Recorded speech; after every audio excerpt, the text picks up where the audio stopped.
नमस्कार दोस्तों, स्वागत है आप सभी का आपके अपने YouTube channel GK search engine पर। तो दोस्तों, आज के इस वीडियो में हम बात करेंगे सूजश प्रश्नोत्तरी 3 की। जी हाँ, सूजश प्रश्नोत्तरी 3 जो कि सितंबर महीने में पीछे पूछी गई थी। तो 24 इंपॉर्टेंट क्वेश्चन इस वीडियो में हम डिस्कस करने वाले हैं, जो आपके आने वाले सभी एग्जाम, चाहे रीट का हो, सीईटी का हो, सब इंस्पेक्टर, सभी के लिए महत्वपूर्ण है। तो चलिए शुरू करते हैं सूजश प्रश्नोत्तरी। पहला क्वेश्चन है, हाल ही में पश्चिमी राजस्थान के किस मसाले को जीआई टैग के लिए आवेदन स्वीकार किया गया है।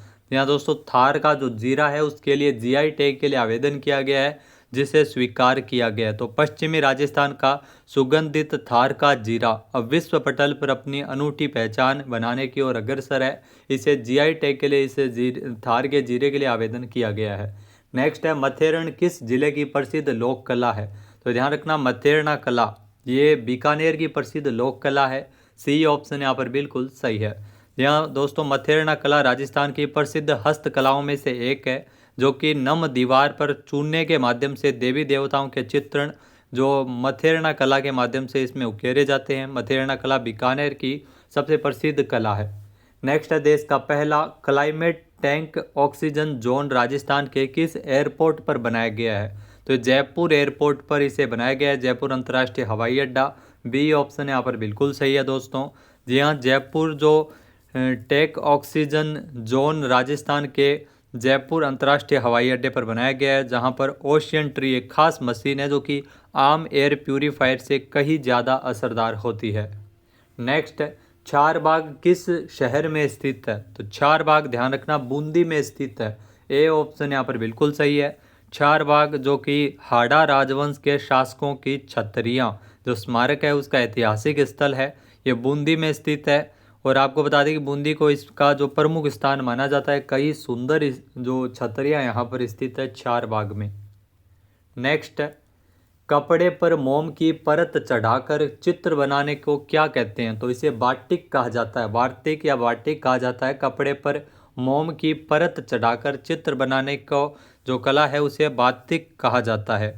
ये आपको ध्यान में रखना है। इसमें होता क्या है कि मोम वाली जगह रंग नहीं सोखी जाती है। मोम को डिजाइन के रूप में लगाकर कपड़े को रंगा जाता है, फिर बाद में हटा दी जाती है, जिससे सुंदर पैटर्न बनता है। तो बाटिक कला इसे कहते हैं। नेक्स्ट है, रात्रि भर जागरण क्या कहलाता है। तो रात्रि भर चलने वाला जो जागरण है, जिसे राति जोगा या ओजको भी कहते हैं इसे। तो दोस्तों, रात भर चलने वाले जागरण को ओजको भी कहा जाता है। ए ऑप्शन यहाँ पर बिल्कुल सही है। ओजको शब्द का प्रयोग किया जाता है, और ये आपको बता दें कि संस्कृत प्राचीन साहित्य में इस शब्द का प्रयोग होता है। तो रात्रि भर चलने वाले जागरण के लिए इस शब्द का प्रयोग है वो किया जाता है। नेक्स्ट है, जगरोटी किस क्षेत्र की बोली है। तो जगरोटी ध्यान रखना करौली की प्रसिद्ध बोली है, यानी कि बी ऑप्शन यहाँ पर बिल्कुल सही हो जाएगा। जी हाँ, जगरोटी है वो मुख्य रूप से करौली के आसपास के क्षेत्रों में बोली जाती है, जो कि हरियाणवी, ब्रज और राजस्थानी भाषाओं के मेल से बनी जो सीमावर्ती क्षेत्र की ये बोली है, जो विशेष रूप से पहचानी जाती है। जगरोटी ध्यान रखना करौली से। नेक्स्ट है, गौतमेश्वर धाम किस जिले में स्थित है। तो गौतमेश्वर धाम ये आपको ध्यान में रखना है, ये गौतमेश्वर धाम है, ये है प्रतापगढ़ में। ए ऑप्शन यहाँ पर बिल्कुल सही है। प्रतापगढ़ जिले के अरनोद तहसील के लालगढ़ गांव के पास स्थित है। इसे वागड़ का हरिद्वार भी गौतमेश्वर धाम को कहा जाता है, जहां पर गौतम ऋषि से जुड़ा एक प्राचीन शिव मंदिर है, जो अपने मंदाकिनी कुंड में स्नान के लिए काफ़ी प्रसिद्ध है। और इसे वागड़ का हरिद्वार ध्यान रखना कहते हैं गौतमेश्वर मंदिर को। नेक्स्ट है, महणसर किसके लिए प्रसिद्ध है। ये ध्यान रखना है, इंपॉर्टेंट क्वेश्चन है, पूछा जा सकता है। महणसर ध्यान रखना राजस्थान के झुंझुनू का एक जो प्रसिद्ध गांव है, सोने की चित्रकारी के लिए जाना जाता है। ए ऑप्शन यहाँ पर बिल्कुल सही है, सोने की चित्रकारी के लिए प्रसिद्ध है। नेक्स्ट, राजस्थान में मरु विकास कार्यक्रम की शुरुआत है वो कब हुई थी। तो राजस्थान में मरु विकास कार्यक्रम 1977-78 में इस कार्यक्रम की शुरुआत की गई थी। सी ऑप्शन यहाँ पर बिल्कुल सही है। मरु विकास कार्यक्रम, जिसे केंद्र सरकार के द्वारा राष्ट्रीय कृषि आयोग की सिफारिशों के आधार पर मरुस्थलीकरण को रोकने एवं सूखे के प्रभाव को कम करने के उद्देश्य से शुरू किया गया था। नेक्स्ट है, अजय राज चौहान ने किस मंदिर के लिए स्वर्ण कलश प्रदान किया था। तो अजय राज चौहान जो कि चौहान शासक थे, इनके द्वारा पार्श्वनाथ मंदिर के लिए स्वर्ण कलश प्रदान किया गया था? ए ऑप्शन यहाँ पर बिल्कुल सही है। जी हाँ दोस्तों, पार्श्वनाथ मंदिर के लिए जो जैन मंदिर है, पार्श्वनाथ जैन मंदिर, जिसके लिए स्वर्ण कलश है वो चढ़ाया गया था। और आपको बता दें कि जो कि अजमेर में स्थित है और ये जैन धर्म से संबंधित महत्वपूर्ण कार्य था, जिससे पता चलता है कि जैन धर्म के प्रति सम्मान रखा जाता था। तो अजय राज चौहान ये चौहान वंश के शासक थे। नेक्स्ट है नरपति नालय किस चौहान शासक का दरबारी विद्वान था? तो नरपति नालय की अगर बात करें तो अजमेर के जो विग्रह राज चतुर्थ जो चौहान शासक थे, विग्रह राज चतुर्थ, जिन्हें बीसल देव के नाम से भी जाना जाता है, तो इनके दरबारी विद्वान थे नरपति नालय।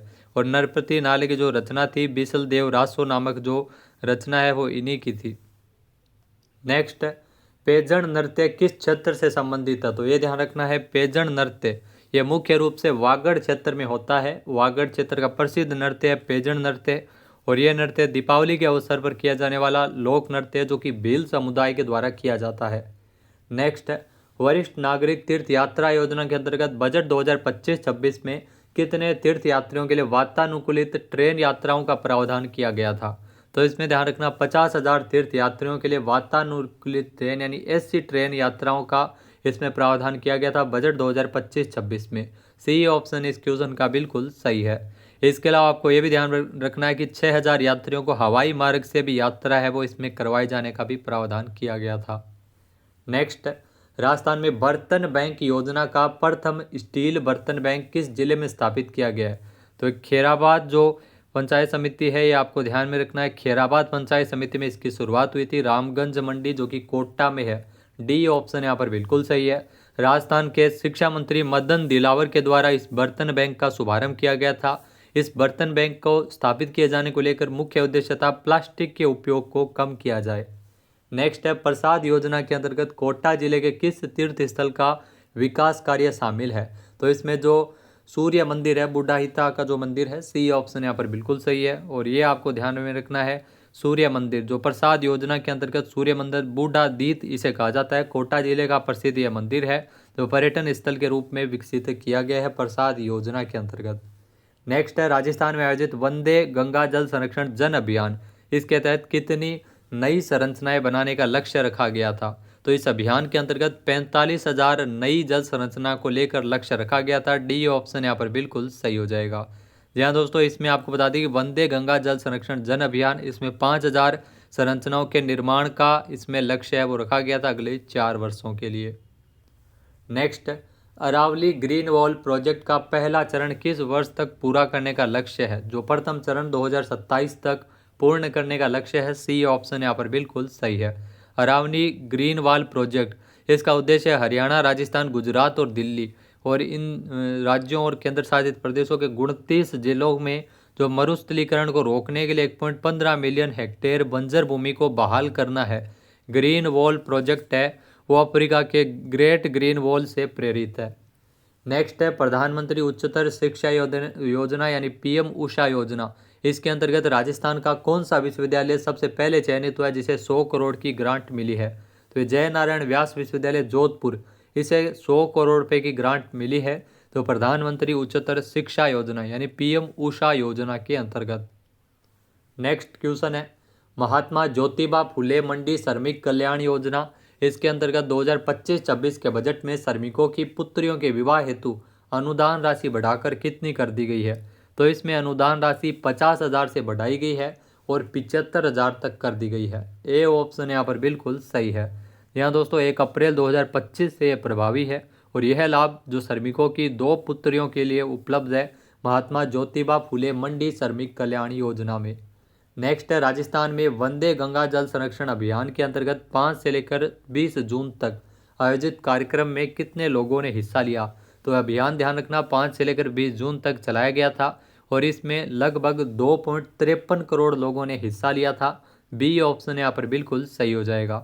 और इसमें 1.32 करोड़ महिलाएं शामिल थी और 3.70 लाख से अधिक कार्यक्रम इस दौरान आयोजित किए गए थे। नेक्स्ट राजस्थान पर्यटन इकाई 2024 पर्यटन इकाई नीति 2024 में चिन्हित स्थलों पर न्यूनतम कितने करोड़ रुपए का निवेश करने पर राजकीय भूमि आवंटित करने का प्रावधान है? तो इसमें न्यूनतम 100 करोड़ रुपए का निवेश करना अनिवार्य है। सी ऑप्शन यहाँ पर बिल्कुल सही है। जहाँ न्यूनतम 100 करोड़ रुपये निवेश करने वाली जो पर्यटन इकाई परियोजनाओं को राजकीय भूमि आवंटित करने का प्रावधान है, जबकि अन्य पर्यटन इकाइयों के लिए 2 करोड़ रुपये के निवेश पर जो इसमें भूमि है वो कुछ शर्तों के साथ आवंटित की जाती है। नेक्स्ट, राजस्थान एमएसएमई नीति 2024 के तहत एमएसएमई एक्सचेंज से धन जुटाने पर अधिकतम कितनी राशि की सहायता राशि दी जाती है? तो इसमें अधिकतम 15 लाख रुपए तक की सहायता राशि है वो दी जाती है। बी ऑप्शन यहाँ पर बिल्कुल सही हो जाएगा। यहाँ दोस्तों राजस्थान एमएसएमई नीति 2024 में लागू की गई थी, जो इसमें अधिकतम 15 लाख रुपए तक की इसमें तो एक मुश्त वित्तीय सहायता राशि दी जाती है, जो कि सफल लिस्टिंग के बाद होने वाले खर्चों जैसे मर्चेंट बैंकर शुल्क, फाइलिंग फीस इत्यादि के लिए प्रतिपूर्ति की जाती है। यह सहायता लिस्टिंग के 1 साल के भीतर आवेदन करने पर मिलती है। नेक्स्ट है, प्रसिद्ध घोटिया अम्बा मेला राजस्थान के किस जिले से संबंधित है? तो प्रसिद्ध घोटिया अम्बा मेला ये राजस्थान के बांसवाड़ा से संबंधित है। डी ऑप्शन यहाँ पर बिल्कुल सही हो जाएगा। ये चैत्र अमावस्या के दिन घोटिया नामक स्थान पर बांसवाड़ा में आयोजित किया जाता है और यह मेला आदिवासी जो समुदाय है खास तौर पर भीलों के लिए काफ़ी प्रसिद्ध है। बेणेश्वर के बाद वागड़ क्षेत्र का सबसे बड़ा मेला माना जाता है। माना जाता है कि यहाँ पर पांडवों को छिपने का स्थान था, जहाँ पर भीम के द्वारा गदा मारने से झरना निकला था। तो घोटिया अम्बा नामक स्थान पर यह मेला भरता है, ये बांसवाड़ा में भरता है। तो दोस्तों ये थे राजस्थान सूजन से रिलेटेड महत्वपूर्ण प्रश्नोत्तरी। वीडियो आपको कैसा लगा कमेंट करके जरूर बताइएगा। पीडीएफ फाइल आप वीडियो के डिस्क्रिप्शन बॉक्स से डाउनलोड कर सकते हैं। जय हिंद, जय भारत, जय राजस्थान।